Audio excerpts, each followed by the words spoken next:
High in the mist-wreathed peaks of Mount Shang, there lived a woodcutter named Wang Ji.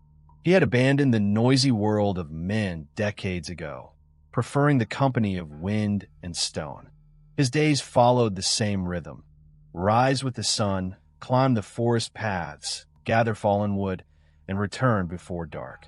The villagers below called him the Hermit of Shang, for he spoke to no one and wanted nothing. His home was a crude shelter built against a granite overhang, warmed by a small fire.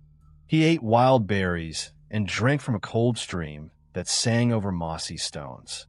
In the evenings, he sat outside and watched the stars appear one by one, as if the sky were slowly lighting 1,000 lanterns. He had no books, no companions, and no regrets. Solitude had become his closest friend. One autumn morning, the air carried a strange fragrance Wang Ji had never noticed before. It was sweet and ancient, like the breath of flowers that bloom only once in 1,000 years. Curious, he followed the scent up a narrow ravine he had never explored. The path twisted between towering pines, so old their trunks had turned to stone, and the only sound was the crunch of his sandals on fallen needles. The ravine opened into a hidden glade, and there Wang Ji stopped in wonder. Two white-bearded old men sat beneath a towering pine, bent over a wooden board marked with intersecting lines. They were playing weiqi, the game of strategy, their hands moving stones with the slow grace of clouds drifting across a summer sky. Neither looked up. Neither seemed to notice the woodcutter standing at the edge of the clearing. Wang Ji set down his axe and knelt on the soft grass, watching. The game unfolded in patterns he could almost understand, each move echoing like a ripple in still water. The old men's fingers were gnarled but steady, and their faces held an expression of perfect calm. Occasionally, one would smile or sigh or pluck a red date from a plate beside him and eat it without glancing away from the board. One of the old men lifted a date and held it toward Wang Ji without a word. The hermit hesitated, but something in the stranger's eyes, ancient and kind, told him to accept. He placed the small fruit on his tongue. It tasted of honey and mountain rain, and a warmth spread through his body that he had never felt before.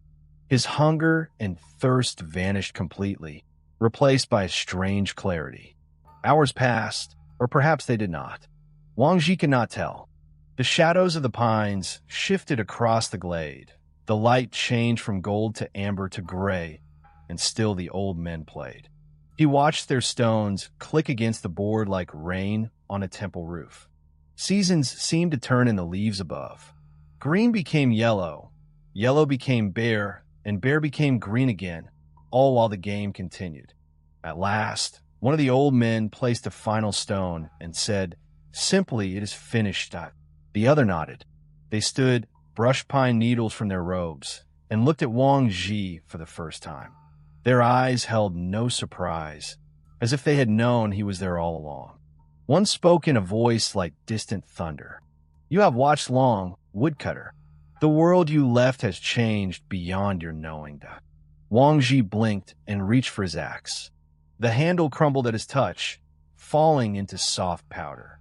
The iron head lay in a nest of dark earth, half buried. He stared at it, then at his own thinner hands. The old men were already walking away into the mist between the trees, and when he called after them, his voice was swallowed by the silence of the mountain. He scrambled down the mountain path, clutching the rusted axe head. The trail seemed narrower than before, and the trees were different.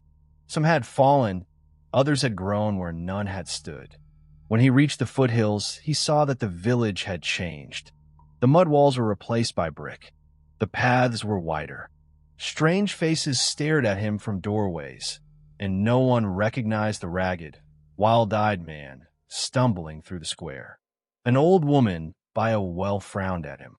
"You speak of people who lived 100 years ago," she said. "My grandmother told me of a woodcutter who walked into the mountains and never returned.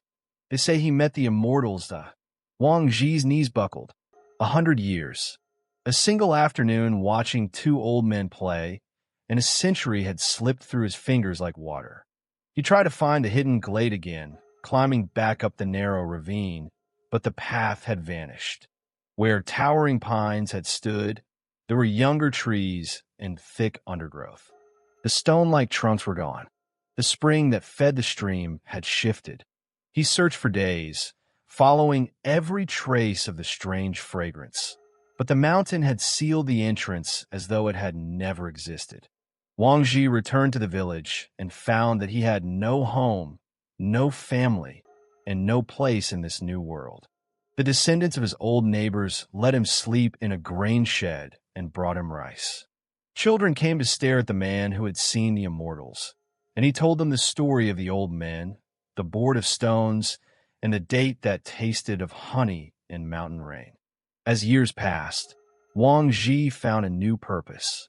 He built a small hut on the lower slopes of Mount Shang and taught the children who came to him about patience, stillness, and the art of watching. He told them that the greatest discoveries are not made by those who seek, but by those who are quiet enough to notice. He carved a new axe handle from ash wood and hung the rusted old head above his door. People came from distant villages to hear the hermit's story. Scholars debated its meaning. Some said the old men were the gods of birth and death, playing with the fates of mortals.